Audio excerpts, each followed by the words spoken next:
The Rough Road Back by Kim Staal. Copyright 2025 by Kim Staal. Chapter 1. Part 1 Shadows of the Past Poland, 2064. The remnants of the old world still haunted the countryside, where the decay of buildings and the ruins of villages were mute witnesses to a time lost in history. The pandemics of the late 2020s had changed everything. The world was unrecognizable now, a place of desperate survival and fractured societies. In the northern reaches of Europe, survivors had endured. Vaccines had shielded them. But even so, the scars left by the countless deaths were visible in every cracked wall, every lonely field. In the southern parts of the world, whole continents had been decimated, their populations reduced by more than 80%. Nations had fallen, but some had adapted.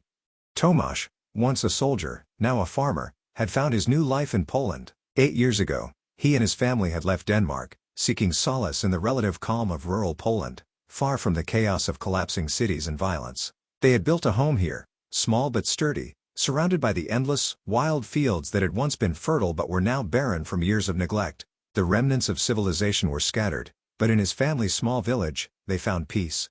That peace shattered the day Tomasz found her.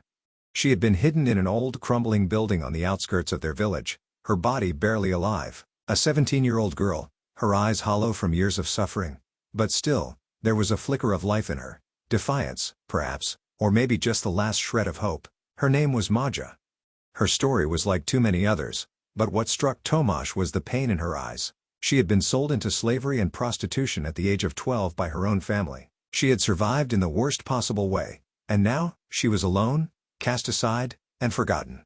"We can't leave her here," Anya, Tomasz's wife, had said. "She deserves a chance. A life." And so, they took her in. Maja was quiet at first, broken, but over the weeks, the cracks in her armor began to show. Tomasz's daughter, Kasia, tried to comfort her, though she was only a few years younger. The two girls found some semblance of normality in their shared isolation. But Tomasz couldn't shake the feeling that the slavers would come. They always came. Part 2. The Attack. Tomasz had always trusted his instincts. Years of soldiering had honed them into something sharper than the edge of his knife. And now, as he stood in the doorway of the barn, his pulse quickened, a knot tightening in his stomach. It wasn't the wind that had made the hairs on the back of his neck stand up. No, it was something else, a sound. Soft at first, like a distant hum of machinery, but unmistakable. Then, the unmistakable crunch of boots on the dirt road. Slavers. Tomasz didn't hesitate. His hand reached for his rifle, fingers wrapping around the cold, familiar metal. It had been a long time since he'd used it like this, since he'd had to protect anything. "Anya," he whispered, his voice low, barely a murmur, "take the girls inside, now." His wife's face paled as she caught the seriousness in his eyes. Anya didn't ask questions. She moved quickly, ushering their daughter Kasia and Maja, still shaken, still quiet, into the house. Tomasz could hear his father's cough from inside the house, the old man's attempt to move. His legs were weak, but his mind was sharp as ever. "Tomasz, what is it?" his father called, his voice gruff, strained with the effort to stand. "It's them," Tomasz said. "Get ready." There was no time to think, only to move. Tomasz dashed behind the barn, crouching low, using the broken wooden walls as cover. His hands shook, but not from fear. His mind was racing, calculating, trying to figure out where they were, how many of them there might be. The slavers were ruthless, but they were not invincible. The sound of engines revved in the distance, muffled by the rolling hills that surrounded their farm. Tomasz could hear the rumble of metal, the unmistakable screech of tires on the dirt road.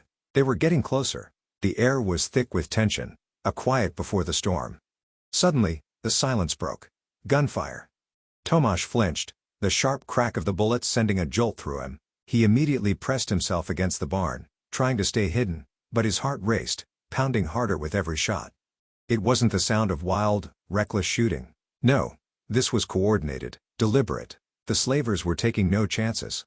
A truck screeched to a halt outside the house, its tires kicking up dust as it came to an abrupt stop. Tomasz could see the shadow of a man through the windows of the barn, tall, wide-shouldered, moving with the practiced step of someone used to violence. He could only make out the outline, but Tomasz knew they had arrived in force. The kind of force that only came when someone had already bled, when death was a guarantee. His instinct screamed at him to act, to do something before the slavers got any closer to Anya and the girls. Tomasz peered around the edge of the barn and saw them. 3 men stepping out of the truck, armed with heavy rifles, their faces obscured by masks and hoods. More men were climbing out of the vehicle, their boots thudding hard against the dirt road as they spread out. He could see the flag of the slavers group, the crimson handprint painted on the side of their truck, a sign of their brutality. These were the same men who had sold Maja, the same men who had caused so much suffering across the country.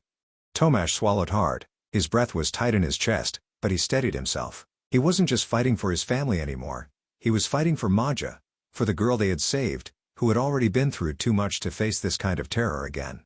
He raised his rifle, crouching low as he lined up his shot. The first man came into view, his back to Tomasz.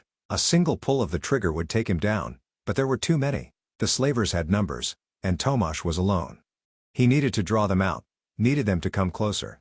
"Don't fire," he whispered to himself, gripping the rifle tighter. His pulse thudded in his ears. Not yet. The man at the front of the group was talking to someone inside the truck, likely giving orders. Tomasz couldn't hear the words, but he could see the gestures, the impatience. They were planning to take Maja. They knew she was here. The seconds dragged on like hours. Tomasz's hands were slick with sweat, his body tense and coiled. Then, a shout. "Search the house!" The slavers spread out immediately, moving with practiced ease. Tomasz's heart stopped for a beat. They had found the family. Without thinking, Tomasz surged from his position behind the barn. He broke cover and ran, moving with the speed of desperation, his rifle held tight in his hands. He had to get to the house before they did. The slavers were already climbing the steps of the house. One of them kicked down the door, and the other followed him in. Tomasz's breath caught in his throat. He had to stop them. He couldn't let them hurt Anya. Not again. "Stay down, Maja," Tomasz yelled, his voice hoarse as he sprinted toward the door. Just as he reached the entrance, a shot rang out. It was too late. Anya was already down, her body limp against the wall. Tomasz's eyes went wide, and for a second, time seemed to freeze. His wife, his partner, his other half, was gone. He barely had time to react before another shot was fired, this time hitting one of the children. Kasia's body fell to the ground with a sickening thud, and Tomasz's heart shattered. There was nothing he could do. The slavers didn't care about family. They didn't care about lives. Tomasz turned his rifle on them, but they were already on him. He fired, the shot missing as the man in front of him tackled him to the ground. The struggle was fierce, desperate. Tomasz fought with everything he had, the weight of his grief a constant companion in the chaos. He managed to break free for a moment, but he knew it wouldn't last. Then, there was the scream. Maja, she was screaming, terrified, her voice cutting through the air like a knife. Tomasz twisted his head to see her, frozen in fear, held by two of the slavers. "Let her go," Tomasz yelled, his voice raw with fury. The slavers only laughed, dragging Maja toward their truck. Tomasz had no choice but to retreat, the pain of losing his family gnawing at him, but survival was all that mattered now. He wasn't leaving without Maja. Part 3. Survival. When the gunfire died down and the smoke of the battle faded into the morning fog, the house felt unbearably still, like the calm after a storm that no one would ever weather again. Tomasz stood over the bodies of his family, the weight of the world crashing down on his shoulders. His wife Anya, her life taken with brutal finality. Kasia, his only daughter, a child he had taught to walk, to speak, to laugh, now nothing more than a lifeless doll in the dirt. Tomasz's breath came in short gasps, his mind struggling to process what had just happened. The only sounds in the silence were the wind, carrying the faint scent of gunpowder, and the occasional rattle from his father's chest, still alive, but fading fast. Tomasz dropped to his knees beside his wife, his fingers trembling as he brushed a lock of hair from her bloodied face. "Anya," he whispered, the name like a prayer, though he knew no God was listening anymore. No God had saved them from this. It wasn't supposed to end like this. Not here, not in their home. His eyes then turned to Kasia, his daughter who had been the light of his life, now her life snuffed out like a candle in the wind. He didn't cry. There was no room for tears. He had seen too much in his years as a soldier. Tears wouldn't bring them back, and he wasn't the kind of man to wallow in the loss of what was already gone. But grief was a strange thing. It sat on his chest like a weight he couldn't lift, pressing down with its cold fingers. He closed his eyes, letting the silence wash over him. The rage that had burned so hot in the moment of the attack now flickered weakly, smothered by the crushing reality of his new world. "You can't take this anymore," Tomasz muttered to himself. "It's just me and you, old man."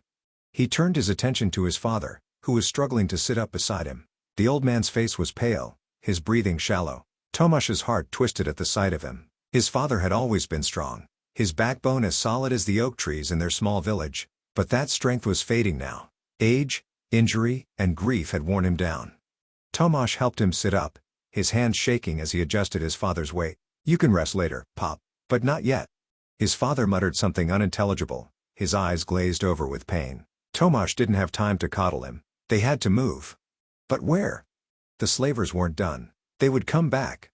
Tomasz scanned the room, his gaze falling on Maja, still standing near the edge of the doorway, her eyes wide with terror, frozen in place. She hadn't been hurt, but Tomasz knew that the violence, the brutality of it all, had cracked something deep inside her.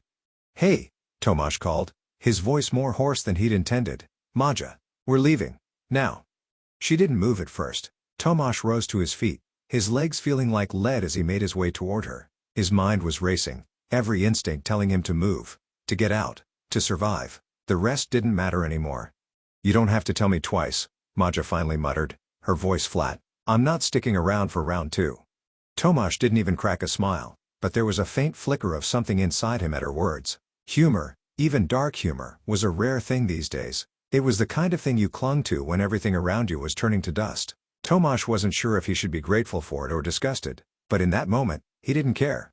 "Good," he replied, his voice tinged with a bitterness that tasted sour. "We're getting the hell out of here."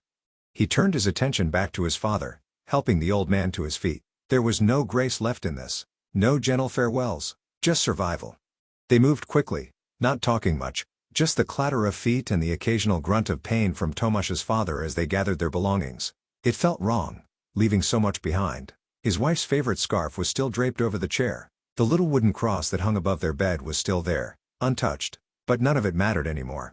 "Is this how it ends, then?" Tomasz muttered to himself, more to the wind than anyone. Home, family, friends, all gone, just like that. Maja looked at him, her gaze distant but strangely understanding. "I don't know, but I don't think we're the first, and we won't be the last." Tomasz huffed a bitter laugh. She was right, of course. The world was full of broken things. People who had survived the pandemics, the wars, the violence, but couldn't survive what came after. Tomasz wasn't sure if they were the lucky ones or the unlucky ones. But he knew one thing for sure, he wasn't about to let his family's death be for nothing. Not today. "Yeah," Tomasz muttered. "Well, I'm still here, and I'm not going to die alone, that's for damn sure." They gathered up what little they could carry, water, a few old rifles, some food, and started toward the woods. Tomasz didn't know where they were going, only that it had to be somewhere far away from here. He didn't look back at the house, not even once. The slavers would return. Tomasz knew that, but he wasn't going to stick around to see it. Poland had nothing left for him. "Denmark's the only place that makes sense now," Tomasz said aloud, though he wasn't sure if anyone was listening. It was as much for his own benefit as anyone else's. "It's where we came from, so it's where we're going back to." Maja, who had been trailing behind them, turned to him with a faint, dark grin. "What's left of it?" Tomasz could have laughed, but his humor died quickly. "I guess we'll find out." And with that, they trudged on, into the unknown, one step at a time. The past was dead. The future? Well, that was up for grabs.